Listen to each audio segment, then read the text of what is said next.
Okay, it's time for my special guest now, and he's taken 5 or 10 minutes out of his time just to talk to me today, which is a pleasure to have onto the Danny Sun radio show. Stan Cullimore, welcome, my friend.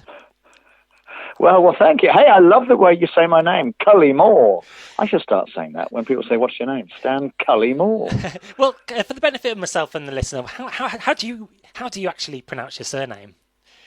You know what? I shouldn't have mentioned it. Now I'm going to forget, aren't I? Stan Cullimore. That's it. I stress the first syllable, Cullimore, and I like the way you sort of stress the first and the third syllables. Thank you very much. Well, it was like sing-song yours, but it was very nice. Yeah, oh, beautiful. We're going to talk about your time in the group, but since we're talking about your surname, have you ever been kind of mixed up with that famous footballer Stan Cullimore in the 90s? Yes, I definitely went through a phase of that. It was taxi drivers were the main thing. If a cab had been booked in my name and I'd arrived, they're like, "You're not him." Oh. And you had to explain. Oh, the worst one was I'd say, no, I don't beat my wife, not even a small bit. So no, that's definitely not me. Yeah. And I'm rubbish at football. So there you go. But so yes, that used to happen. That doesn't seem to happen anymore. Yeah. So maybe, who knows? Yeah. Okay, so we're moving on. You're most notable, if I'm correct, for being in the male vocal instrumental group, the Housemartins.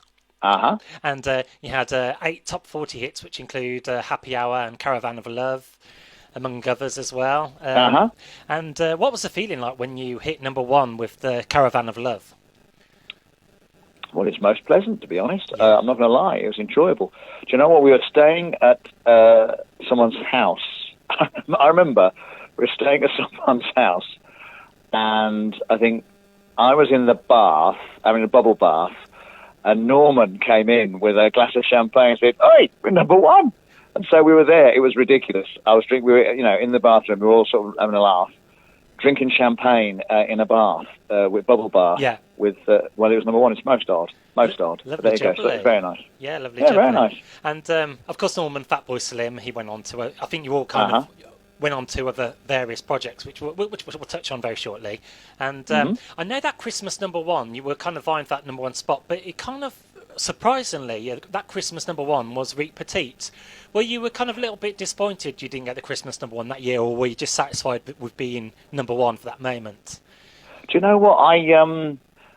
I don't remember which feeling that bothered me. I think the main thing was it was number one. Yeah. Because you're right. For many years afterwards, people used to say, "Of course, you were Christmas number one." Yeah. And I'd be the one saying, "No, we weren't actually. We were, but it was really weird." I think there were 2 charts in those days. There was the official charts, and I think there was indie radio stations had a chart or something.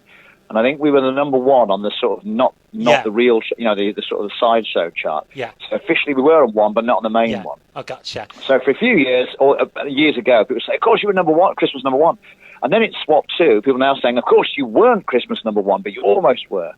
So I sort of I don't really mind either way. It was just very nice. Yeah, all very nice. Good stuff. And other hits include Five Get Excited, and then I found out you had a hit with There Is Always Something to Remind Me, which I thought was a cover version of Burt Bacharach, Sandy Shore. Until I listened to it, it's completely different song, isn't it, altogether? Yeah. I'm afraid Paul and I always had, and Paul still's got.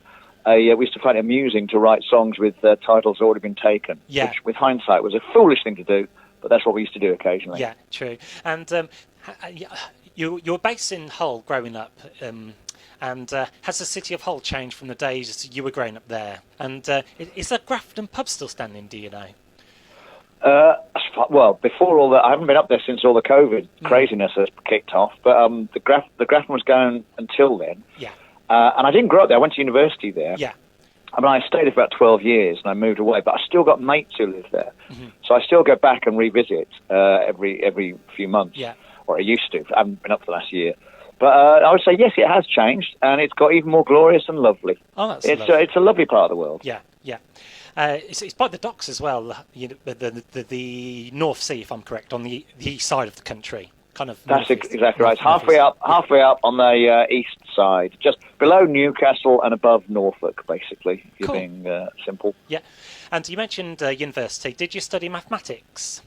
I did study maths, which has been fascinating again over the last year to spend time getting back into data and statistics.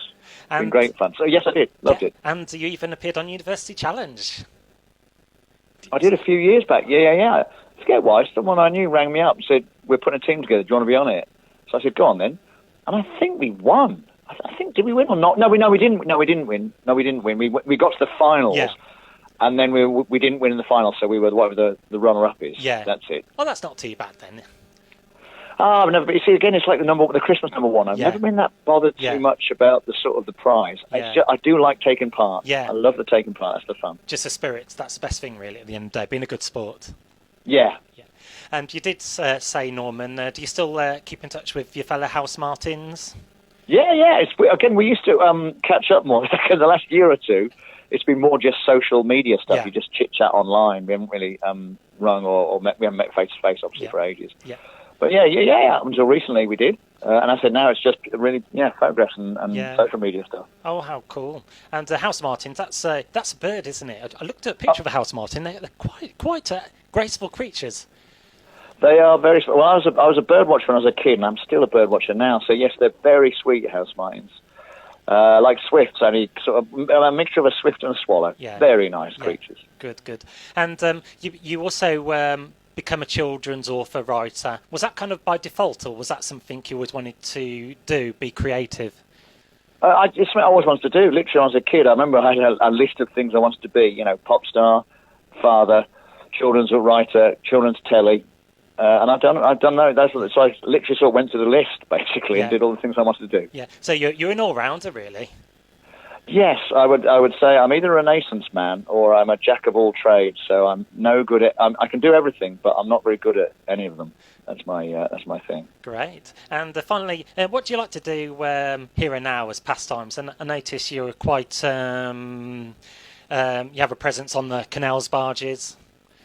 Yeah, I've got a mate who, it's really weird. I've got a mate we go walking. Again, it's a bit hard at the moment. We're locked down, but generally we go out for walks and we go on canal boat holidays.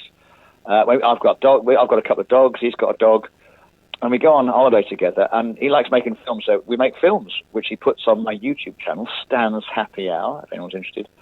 And it's a really good way of passing the time and having a bit of a laugh. So that's my latest thing, is being widely ignored on YouTube. Oh. Most enjoyable. Oh, how wonderful! How wonderful! Well, not that you're ignored, not that people are ignoring you on YouTube, but how wonderful! You've got your own YouTube channel. And... I mean, yes. Sorry, I'm just teasing. It's just great. I love YouTube. I love watching it and seeing all the stuff I can find out on it.